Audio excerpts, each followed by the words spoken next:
শুভেচ্ছার স্বাগতম আল্লামা সিরাজুল হাবিব জিন্দাবাদ জিন্দাবাদ রওসাতুল উলুম নারকেল তলা জিন্দাবাদ নারায়ে তাকবীর দামাত বারাকাতুহুম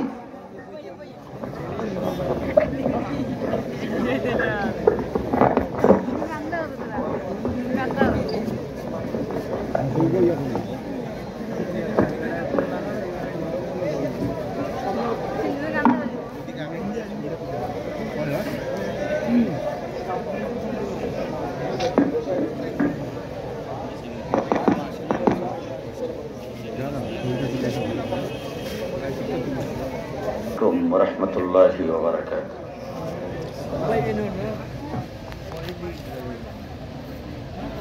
إن الحمد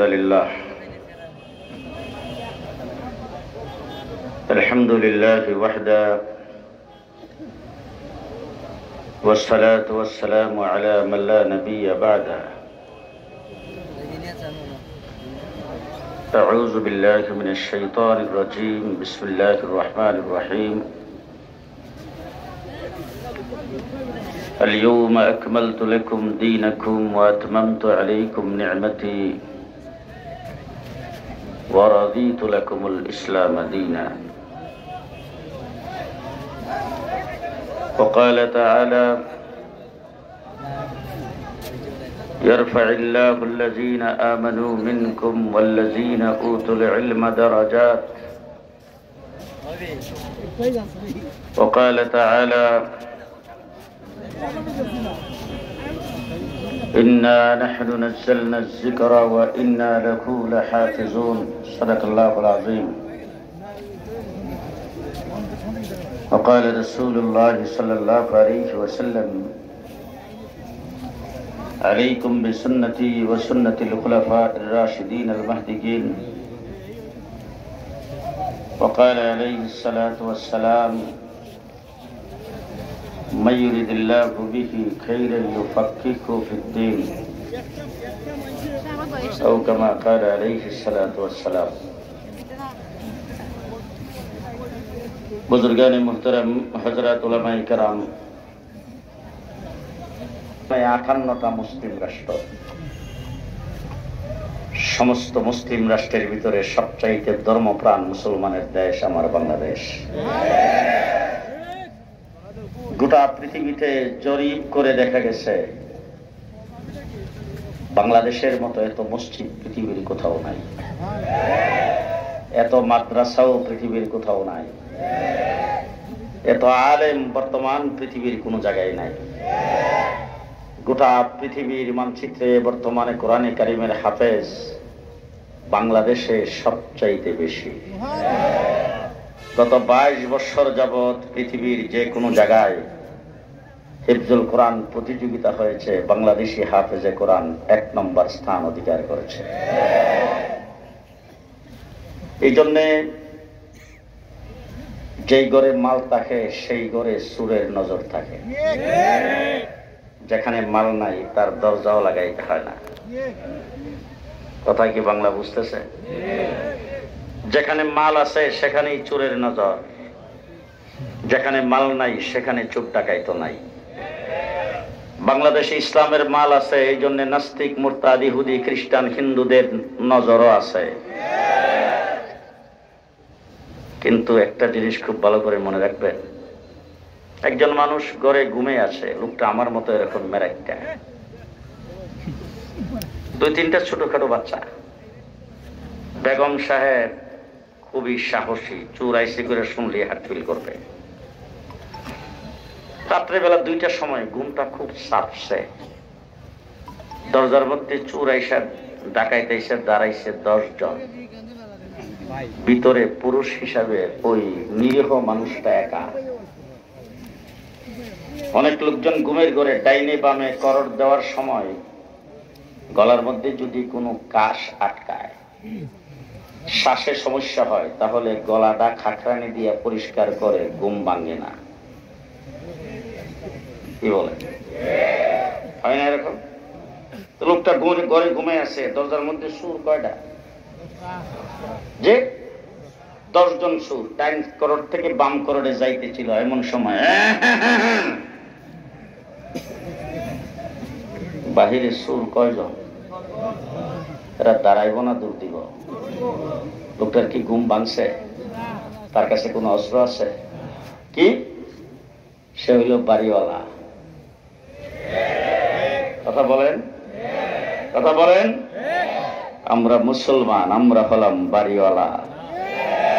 বাংলাদেশ থেকে ইসলামকে ধ্বংস করার জন্য ষড়যন্ত্র বহুত হয়েছে। গত জুলাই আগস্টের আন্দোলনে সমস্ত ষড়যন্ত্র নস্যাৎ হয়ে গেছে। বাংলার মাটিতে ষড়যন্ত্রকারীরা আর উঠতে পারবে না। যদি আমরা মজবুত থাকি তাহলে কেউ আমাদের সামনে দাঁড়াইতে পারবে না, ঠিক কিনা বলেন? তাহলে আজকে আমি আপনাদের সামনে যেই কথাটা বলতে চাই, আমরা মুসলমান হিসাবে ইসলাম নিয়ে বেঁচে থাকতে চাই। কতক্ষণ থাকবেন? কতক্ষণ পর্যন্ত থাকতে পারবেন? বক্তৃতায় দাঁড়িয়ে কত কথা বলি, শাহজালালের দেশ, শাহপরানের দেশ। আমার দেশের মাটির নিচে শাহজালাল শুয়ে আছেন, ওলি আব্দুল গাউস কুতুব শুয়ে আছেন। আমি জিজ্ঞেস করতে চাই, ফিলিস্তিনের মাটির নিচে কারা শুয়ে আছে? উলামায়ে কেরাম এখানে আছে। কমপক্ষে 70,000 নবী জন্মগ্রহণ করেছেন ফিলিস্তিনে। হাজার হাজার নবী যেই মাটির নিচে শুয়ে আছে, সেখানে প্রতিদিন টনের টন বোম ফুটতেছে। হাজার হাজার শিশু নারী পর্যন্ত শাহাদাত বরণ করেছেন। তাহলে আমরা কি দিয়ে আত্মতৃপ্তি লাভ করি? আমাদের 3 দিক কারা? যারা বাবরি মসজিদকে ভেঙে মাটির সাথে মিশিয়ে দিয়েছে, যারা মসজিদের ভিতরে ঢুকে সেজদারত মুসলমানদেরকে পিটায়, যাদের এখানে কুরবানি করা, গরু জবাই করা নিষিদ্ধ, এনআরসির মাধ্যমে যারা মুসলমানদেরকে সেদেশ থেকে বিদায় করে দিতে চায়, যারা গুজরাটের মুসলমানদেরকে কুচকাটা করেছেন, কাশ্মীরের মুসলমানদেরকে গণহত্যা করেছেন, এই সমস্ত গণহত্যাকারীরা যারা দিনের বুট রাতে করে 15 বছর পর্যন্ত কোন মসজিদের ইমাম, কোন মসজিদের খতিবকে পর্যন্ত নিরাপদে থাকতে দেয় নাই, তাদেরকে যারা কুলে বসায়ছেন, তারা আমাদের 3 দিক। এত আত্মতৃপ্তি আমাদের তো হতে পারে না। কোন সময় কি হয় তার ঠিক নাই। কথা আসতে বললেন, বাইরের লোকজন যেন না শোনে। আমি আপনাদের কাছে যে জিনিসটা জানতে চাবো, এমন কোন পরিস্থিতি যদি আসে, বাংলাদেশের স্বাধীনতা যদি নস্যাৎ হয়ে যায়, আমরা যদি মুসলমান হিসাবে পরাধীন হয়ে যায়, যদি আমাদের দেশটা কেউ দখল করে না ফেলে, আল্লাহ না করুক, আল্লাহ না করুক, আল্লাহ না করুক, শত্রু কবলিত দেশ যদি হয়ে যায়, আর আপনি আমার সামনে যদি রাইফেল আর বন্দুক নিয়ে দাঁড়ায় কেউ বলে ইসলাম ছাড়তে হবে, তখন কি বুক টান করে বলতে পারবেন কেল্লা কাটায় দেব, ইসলাম দেব না? পারবেন? পারবেন? পারবেন? পারবেন? জীবন দিয়ে দেব, ইমান দেব না। কে কে পারবেন দেখি? কে কে পারবেন? পারবেন সবাই? পারবেন?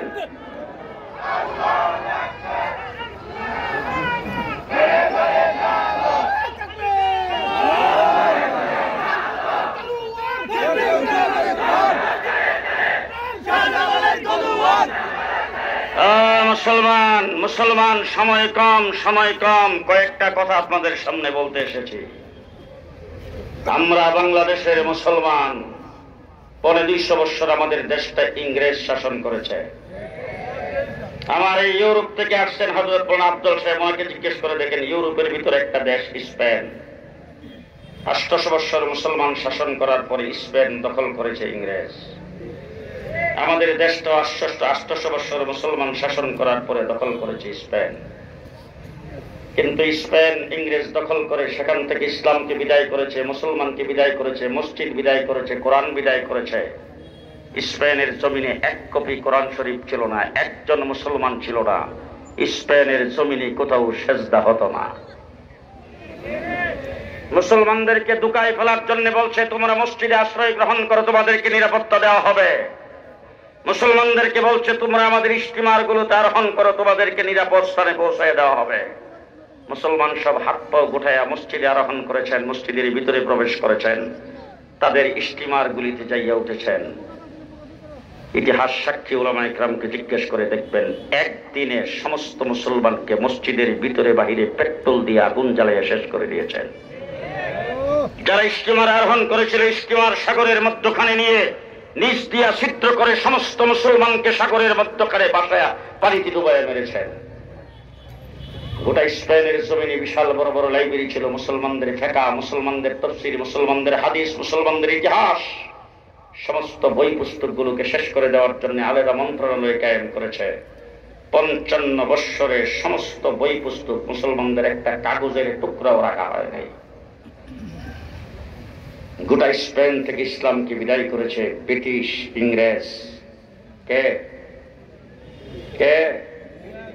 ব্রিটিশ, ইংরেজ। আমাদের দেশও 200 বৎসর মুসলমান, 800 বৎসর মুসলমান শাসন করার পরে দেশও দখল করেছে ইংরেজ। আজকের যুবকেরা ভালো করে শুনে রেখো, ইংরেজ যখন এই দেশ দখল করেছে, স্পেন ইংরেজ দখল করে সেখান থেকে ইসলাম আর মুসলমানকে বিদায় করতে পেরেছেন। আমাদের এই দেশে 200 বৎসর চেষ্টা করে একদিনের জন্য ইসলামকে বিদায় করতে পারে নাই। ইতিহাসের পার্থক্যটা বুঝে আসবে। যদি বুঝে আসে তাহলে আজকের মাদ্রাসাও বুঝে আসবে, আজকের মাহফিলও বুঝে আসবে, উলামায়ে কেরামকে বুঝে আসবে, শাপলা চত্বর বুঝে আসবে, আলিম উলামায়ে কেরামের যুদ্ধ জিহাদ বুঝে আসবে। ইংরেজ যখন এই দেশ দখল করেছেন, সাদা দাড়িওয়ালা মুরব্বীরা এখানে বসে আছেন, ইতিহাস তাদের জানা আছে। অনেক লিডার ছিল, নেতা ছিল, কোন নেতার অভাব ছিল না, লিডারের অভাব ছিল না। কিন্তু ইংরেজের বিরুদ্ধে টু শব্দ করার সাহস কেউ করে নাই। ইংরেজের বিরুদ্ধে সর্বপ্রথম যুদ্ধের ঘোষণা দিয়েছেন একজন মৌলবী, তার নাম শাহ আব্দুল আজিজ মুহাদ্দিস দেহলভী রাহমাতুল্লাহি আলাইহি। দিল্লি জামি মসজিদের মেম্বরে উঠে তিনি ঘোষণা দিয়েছেন, ভারত দারুল হরব হয়ে গেছে, শত্রু কবলিত দেশ, এই দেশকে স্বাধীন করার জন্য মুসলমানের সন্তানদের যুদ্ধ করা ফরজ। ইংরেজের বিরুদ্ধে 200 বৎসর লড়াই আমরা করেছি। আজকে আমাদেরকে দেখলেই যারা স্বাধীনতা বিরোধী মনে করো, যারা রেজাকার মনে করো, আমাদেরকে দেখলেই মনে করো আমরা স্বাধীনতার পক্ষ শক্তি না। 15 বৎসর পর্যন্ত শোষণ করেছ, স্বাধীনতার পক্ষ শক্তি আর মুক্তিযুদ্ধের চেতনা দিয়ে পরিষ্কার ভাষায় বলতে চাই, দেশের স্বাধীনতার জন্য রক্ত আমরা যা দিয়েছি, তোমরা সামনে আরো 100 বৎসর তা পারবা না। আমার 3.5 লক্ষ আলেমকে পানিতে ডুবাইয়া আগুনে পুড়িয়ে মারা হয়েছে। একদিনে 14,000 আলেমকে ফাঁসির কাস্টে ঝুলানো হয়েছে। ঢাকার ভিক্টোরিয়া পার্কে আজকেও গেলে দেখবেন অনেক গাছ আছে, যে গাছের ডালায় আলেমদের লাশকে ঝুলিয়ে রাখা হয়েছে। এইভাবে আলেম উলামায়ে কেরাম জীবন দিয়েছেন, তবু মাথা নত করেন নাই। 1857 খ্রিস্টাব্দে শামিলের যুদ্ধে হযরতে কাসেম নানতুবী রাহমাতুল্লাহি আলাইহি যুদ্ধের সেনাপতি ছিলেন। যুদ্ধে সাহাবেদ জামিন শহীদ রাহমাতুল্লাহি আলাইহি শাহাদাত বরণ করেছেন, মুসলমান যুদ্ধে পরাজয় বরণ করেছেন। 1866 পর্যন্ত 10 বৎসরে হাজার হাজার উলামায়ে কেরামকে ফাঁসির কাস্টে ঝুলিয়েছেন। শুয়োরের চামড়ার ভিতরে ঢুকায় আলেম উলামায়ে কেরামকে আগুনের তেলের মধ্যে ফেলে দিয়েছেন। এইভাবে আগুনে পুড়াইয়া ফাঁসিতে ঝুলাইয়া আলেমদেরকে যখন হত্যা করেছেন, কাসেম নানতুবী রাহমাতুল্লাহি আলাইহি, রশিদ আহমদ গঙ্গুহি রাহমাতুল্লাহি আলাইহি সহ কয়েকজন মিলে পরামর্শ করে একটি ক্যান্টনমেন্ট কায়েম করেছেন, তার নাম দারুল উলুম দেওবন্দ। আনার গাছের নিচে একজন উস্তাদ মোল্লা মাহমুদ আর একজন ছাত্র মাহমুদ হাসান। উস্তাদ ছাত্রকে আলিফ বা তাসা সবক দিয়েছেন। ওই আনার তলার ছাত্র মাহমুদুল হাসান কালক্রম হয়েছে শাইখুল আলম, শাইখুল আরব ওয়াল আজম, শাইখুল হিন্দ মাহমুদুল হাসান দেওবন্দি। আজকে যারা স্বাধীনতার সবক আমাদেরকে শিখাইতে চাও, তাদেরকে পরিষ্কার ভাষায় বলিতে চাই, আমার মাহমুদুল হাসান দেওবন্দিকে বাদ দিয়া স্বাধীনতার ইতিহাস রচনা করলে গাদ্দার হবে, মুনাফিক হবে। আমার মাহমুদুল হাসান দেওবন্দি রেশমি রুমাল আন্দোলন না করলে দেশ পাকিস্তান হতো না, হিন্দুস্তান হতো না। আমার হুসাইন আহমদ মাদানী লাহোরের কোর্টে দাঁড়িয়েছেন, বিচারক তাকে জিজ্ঞেস করেছেন, আপনার নাম কি? হুসাইন আহমদ বলে, হ্যাঁ। আপনার বিরুদ্ধে অভিযোগ হলো আপনি নাকি ইংরেজের মিলিটারিতে ভর্তি হওয়া হারাম ঘোষণা করেছেন। হুসাইন আহমদ মাদানী কাঠ করায় দাঁড়ায় বলেছেন, আগেও ফতোয়া দিচ্ছি, এখনো দিচ্ছি, সামনেও দেব। হযরত মাওলানা মোহাম্মদ আলী জওহর পাশে ছিল, লাফ দিয়ে পায়ে পড়ে বলছেন, হযরত মুসলমান পর তোরা রহম कीजिए, ये আদালত है, তোরা নরমি সে বাত করে। হুজুর, এটা আদালত, এখানে একটু নরম হয়ে কথা বলেন। মোহাম্মদ আলী জওহরকে ধাক্কা দিয়ে সরাইয়া হুসাইন আহমদ মাদানী বলছেন, হে মোহাম্মদ আলী, আজকে যদি ইংরেজের কাঠগড়ায় দাঁড়ায়া আমি আমার ফতোয়াকে পরিবর্তন করি, হাসরের ময়দানে আল্লাহর নবীর দান দান শহীদ করার দিনের পরিবর্তন হবে, রাসূলের সামনে দাঁড়ানো যাবে না। এই কথা যখন জোর গলায় বলছেন, বিচারকের আসন থেকে ডাক দিয়ে বলছেন, মাওলানা সাহেব আপনি কোন জায়গায় দাঁড়ায় কথা বলছেন, আপনি কি টের পান? একথা বলার সাথে সাথে হুসাইন আহমদ মাদানির হাতুলির নিচে ছিল কাফনের কাপড়। টান দিয়ে কাফনের কাপড় উত্তোলন করে উপরের দিকে বিচারককে দেখায় বলছেন, এই বিচারক, ইংরেজের চালা বিচারক, ভালো করে দেখা রাখ, আমি তোর কাঠগড়ায় কাফনের কাপড় নিয়ে দাঁড়িয়েছি। লাহোরের কোন একজন ব্যক্তির 5টি পয়সা খরচ হবে না হুসাইন আহমদ মাদানিকে যদি ফাঁসির কাস্টে ঝোলানো হয়, শুলিতে চড়ানো হয় দাপন করার জন্য। জেনে রাখ, তোর কাছে কলম, তোর কাছে আইন, তুই যা খুশি তাই করতে পারস। আমাকে যদি ফাঁসির আদেশ দেওয়া হয়, ফাঁসির মঞ্চে দেয় হুসাইন আহমদ বলবে ইংরেজের মিলিটারিতে ভর্তি হওয়া হারাম, ইংরেজের বিরুদ্ধে যুদ্ধ করা ফরজ। আজকে তোমরা আমাদেরকে স্বাধীনতার সবক দাও, ইতিহাস আমাদের কাছ থেকে শোনো। হযরত হুসাইন আহমদ মাদানি করাচিতে বক্তব্য রাখবেন স্বাধীনতার পক্ষে, ইংরেজের বিরুদ্ধে। ওলামায়ে কেরামকে সাক্ষী রেখে বলে যাচ্ছি, কওমি মাদ্রাসার ছাত্ররা ভালো করে শুনে রাখো আমরা কারা। হুসাইন আহমদ মাদানি বক্তব্য রাখবেন, ইংরেজ 144 ধারা জারি করেছেন। হুসাইন আহমদ মাদানিকে সেখানে বক্তব্য রাখতে দেওয়া হবে না। এলান করতেছেন, আজকের সমাবেশ যিনি পরিচালনা করবেন, যিনি সভাপতিত্ব করবেন, সমাবেশ চালাইতে চাইলে প্রকাশ্যে গুলির অর্ডার। হুসাইন আহমদ মাদানি লোকগুলিকে ফাঁক করে স্টেজে দাঁড়িয়েছেন, দাঁড়াইয়া বুক টান করে সামনে দাঁড়িয়েছেন, আস্তিনের বোতামটা খুলে দিয়েছেন, খুলে দিয়ে বুক টান করে দাঁড়িয়ে বলছেন, আমি এই সমাবেশের সভাপতি, আমি পরিচালক। ওলামায়ে কেরাম সাক্ষী, ইতিহাসের পাতায় লেখা হয়েছে চতুর্দিক থেকে গুলি করতে শুরু করেছেন, একটা গুলিও হুসাইন আহমদ মাদানির গায়ে লাগে নাই। পরিষ্কার ভাষায় ইতিহাস ভালো করে বলে যাচ্ছি, মনে রাখেন। হুসাইন আহমদ মাদানি করাচিতে বক্তৃতা করতে যায় ইংরেজের বিরুদ্ধে, এই সক্রিয়ার বোতাম টান দিয়ে খুলে দিয়েছেন। তারপর থেকে হুসাইন আহমদ মাদানি আর বোতাম লাগাই না, আমরাও বোতাম লাগাই না, বোতাম খোলা, আমাদেরও বোতাম খোলা, বোতাম আমরা লাগাই না। আজকে তোমরা সেই কুটকে মুজিব কুট বানিয়েছ, এটা মুজিব কুট না, কুটের ইতিহাস ভালো করে মনে রাখেন। শামসুল হক ফরিদপুরি রহমতুল্লাহ আলাইহি লালবাগ মাদ্রাসার প্রতিষ্ঠাতা। শেখ মুজিবের বাড়ি হলো কোটালীপাড়া, শামসুল হক ফরিদপুরির বাড়ি হলো গহরডাঙ্গা। পাশাপাশি হুসাইন আহমদ মুজিবুর রহমান শামসুল হক ফরিদপুরির সাথে সাক্ষাৎ করতে যাইতেন, প্রায় ওনার সঙ্গে যায় বসে বসে গল্প করতেন। একদিন গেছেন, যায় দেখেন উনি খদ্দরের খুব সুন্দর ইস্তারি করা পাঞ্জাবি পরা, তার গায়ে মধ্যে কুট পরা। শেখ মুজিব দেখে বলতেছেন, হুজুর আপনাকে আজকে খুব মানাইছে, কুটটা খুব সুন্দর লাগতেছে। শামসুল হক ফরিদপুরি বলছেন, দাঁড়ানো অবস্থায় নিজের গায়ের কুটটা খুলে শেখ মুজিবের গায়ে দিয়ে বলছেন, আয়নার সামনে দাঁড়ায় দেখ, তোরেও খুব মানাইছে। শামসুল হক ফরিদপুরি তার গায়ে সে কুটটা পরাই দিয়েছিলেন, উলামা কোট, মুজিব কোট নয়। আমার ভাইয়েরা, সেখানে হুসাইন আহমদ মাদানি যদি বক্তব্য না রাখতো তাইলে দেশ স্বাধীন হতো না। আজকে হুসাইন আহমদ মাদানিকে বাদ দিয়ে যদি কোনো ব্যক্তি স্বাধীনতার ইতিহাস রচনা করতে চায়, গাদ্দার হবে, মুনাফিক হবে। পরিষ্কার ভাষায় বলতে চাই, দেশ স্বাধীনের জন্য রক্ত আমরা দিয়েছি। আমার হাকিমুল উম্মত আশরাফ আলী থানভী যদি কায়েদ আজম মোহাম্মদ আলী জিন্নাহকে সমর্থন না দিতেন, হযরত জাফর আহমদ উসমানী আর শিব্বির আহমদ উসমানীকে যদি কায়েদ আজম মোহাম্মদ আলীর সাথে স্বাধীনতা যুদ্ধের জন্য না লাগাইতেন, দেশ স্বাধীন হতো না।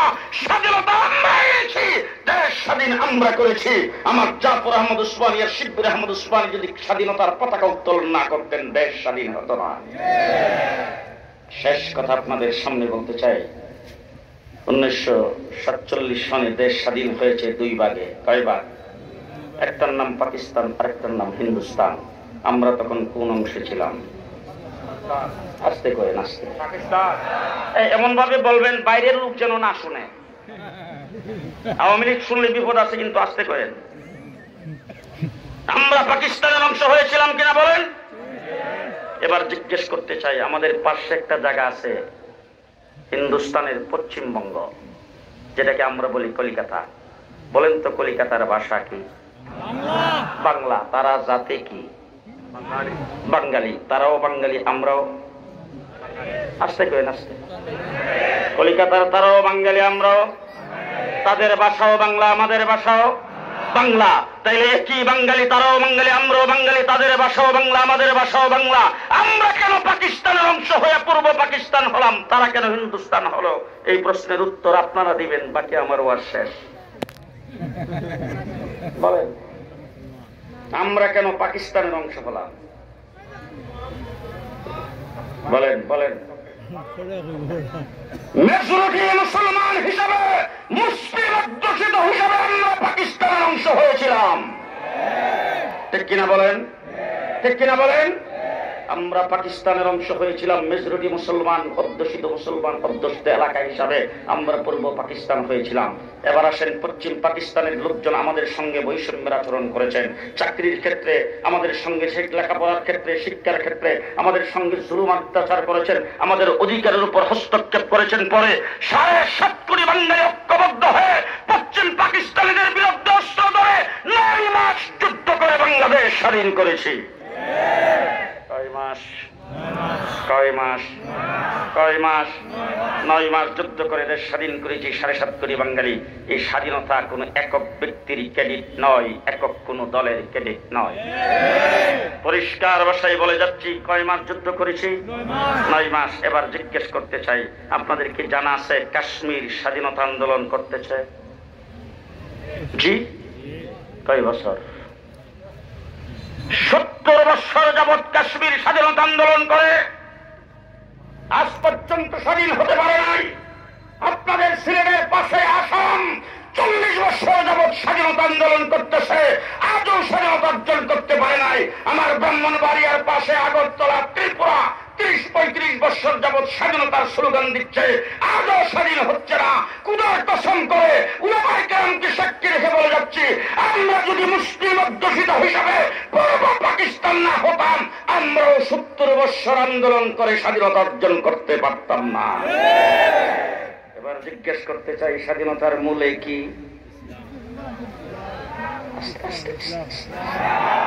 স্বাধীনতার মূলে কি? আরো আসতে। স্বাধীনতার মূলে কি? ইসলাম। আজকে বাংলাদেশ স্বাধীন হয়েছে 54 বছর। তাই বছর 54 বছরের সর্বপ্রথম শেখ মুজিবুর রহমান সাহেব এসেই বলছেন, আমার সোনার বাংলা, আমি তোমায় ভালোবাসি। একজনে বুড়ি করছে, আরেকজনে খাইছে। 2 নম্বরে আরেকজন আয়েশা বললেন সবুজ বাংলা। এরশাদ চাচা আয়েশা বললেন নতুন বাংলা। লেডি প্রধানমন্ত্রী হাসিনা ক্ষমতা এসে বললেন মডার্ন বাংলাদেশ। কিছুদিন পরে বললেন আধুনিক বাংলাদেশ। তারপরে বলছেন ডিজিটাল বাংলাদেশ। পদ্মা সেতু উদ্বোধনের সময় বলেছেন স্মার্ট বাংলাদেশ। ভিশন 41। আমার আল্লাহ পাক ডাক দিয়ে বলে, হাসিনা থাম, ভিশন 24। তুমি বলছো ভিশন 41, আমার আল্লাহ বলেন ভিশন 24। সব বাংলা দেখা শেষ। জুলাই আগস্টের আন্দোলন যারা দেখেছেন, বৈষম্যের বিরুদ্ধে ছাত্র আন্দোলন করেছেন। আমার মাদ্রাসার জন্য কি বৈষম্যের দরকার? আমার মাদ্রাসার ছাত্ররা কি কোনোদিন চাকরি নেয়? চাকরির জন্য কোথাও দরখাস্ত করে? কথা বলে? তাহলে বৈষম্য কি আমাদের সাথে হয়েছে? আমরা তো বৈষম্যের বিরুদ্ধে আন্দোলন করার দরকার নাই, কারণ আমরা চাকরি নেই না। ও আমার ভাইরা, যখন আবু সাইদ বুকটান করে যখন জীবন দিয়েছে, মুক্ত যখন জীবন দিয়েছে, স্কুল কলেজের ছাত্রদের বুকের মধ্যে যখন গুলি চালানো হচ্ছে, রাস্তাঘাটে যখন তারা জীবন দিতে শুরু করেছেন, আমার কোন মাদ্রাসার ছাত্র একজন ঘরে বসে থাকা নাই, রাস্তায় নেমে আসছে। স্কুল কলেজের ছাত্রদের কাঁধে কাঁধ মিলে আমরা 84 জন জীবন দিয়েছি। রাস্তায় নারী পুরুষ স্কুল কলেজের ছাত্র ছাত্রীরা যখন আন্দোলন করে, মসজিদ থেকে আযান হয়েছে, গুলি আসতেছে মাথার উপর দিয়া, তাদের লাশ পড়তেছে, তারা স্লোগান দিচ্ছেন। এই মুহূর্তে আযানের আওয়াজ শোনা মাত্র রাস্তায় কাতার ধরে ধরে একজন কি ইমাম বানায় নামাজ আদায় করেছেন। সেই স্লোগানের মধ্যে ছিল নারে তাকবীরের আওয়াজ। কথা বলেন ঠিক না বেঠিক? গণভবন যখন দখল হয়েছে, আপনারা দেখেছেন বোধহয়, ইউটিউবে এখনো আছে, গণভবনের মাঠে সেজদাই করে গেছেন আল্লাহর দরবারে। কেউ কেউ নিয়ত বেঁধে 2 রাকাত নামাজ আদায় করে আল্লাহর দরবারে মোনাজাত শুরু করে দিয়েছেন।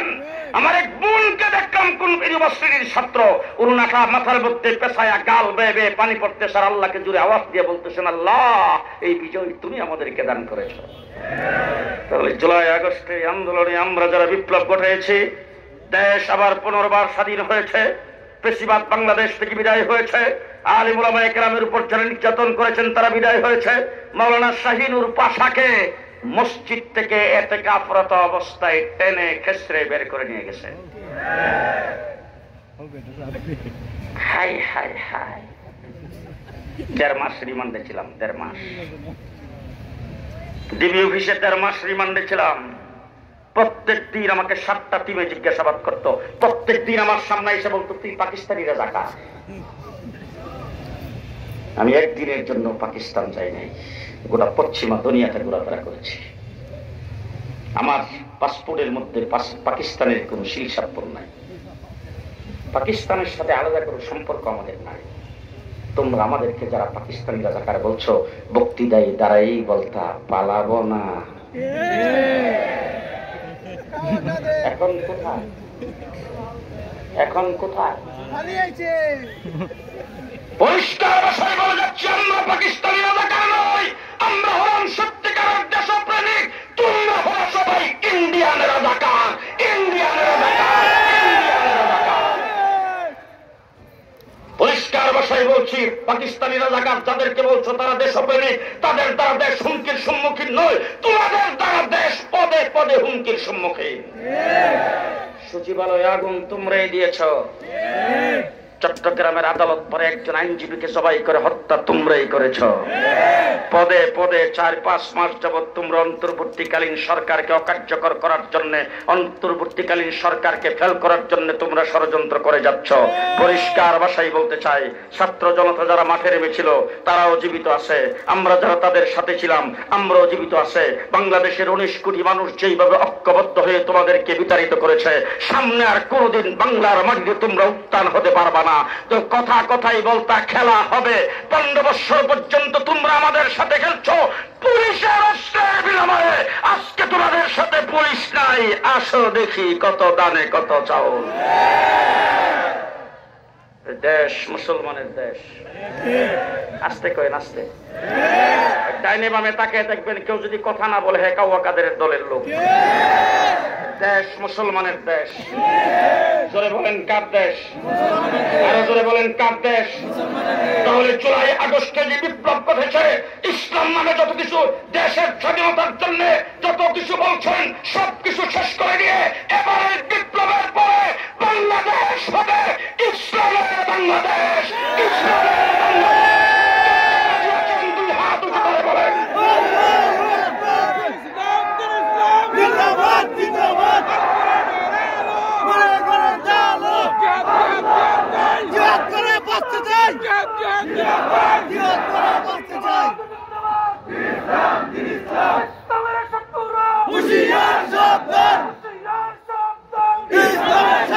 ইসলামের বাংলাদেশ।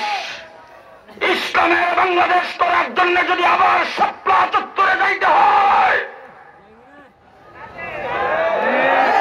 প্রস্তুত আছেন? প্রস্তুত আছেন? আবার যদি সুনামগঞ্জ সিলেটের রাজপথে আনতে হয়,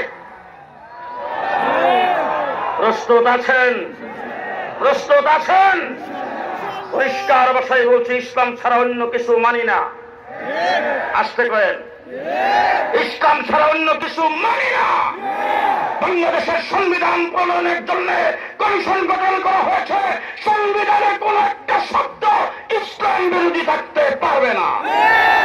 কথা বলেন ঠিক না ঠিক? সকল ক্ষমতার উৎসকে, আরো আসতে, সকল ক্ষমতার উৎসকে। বাংলাদেশের সামনে নির্বাচন হবে, যে নির্বাচনে বুঝ চাইতে আমরা সকল ক্ষমতার উৎস আল্লাহ স্লোগান দিয়ে আসতে হবে। সকল ক্ষমতার উৎস জনগণ মানি না। প্রস্তুত আছেন তো? প্রস্তুত আছেন তো? নাসরুম মিনাল্লাহ ফাতহুন কারীম। আবাশশিরিল মুমিনিন। আসসালামু আলাইকুম ওয়া রাহমাতুল্লাহি ওয়া বারাকাতুহু।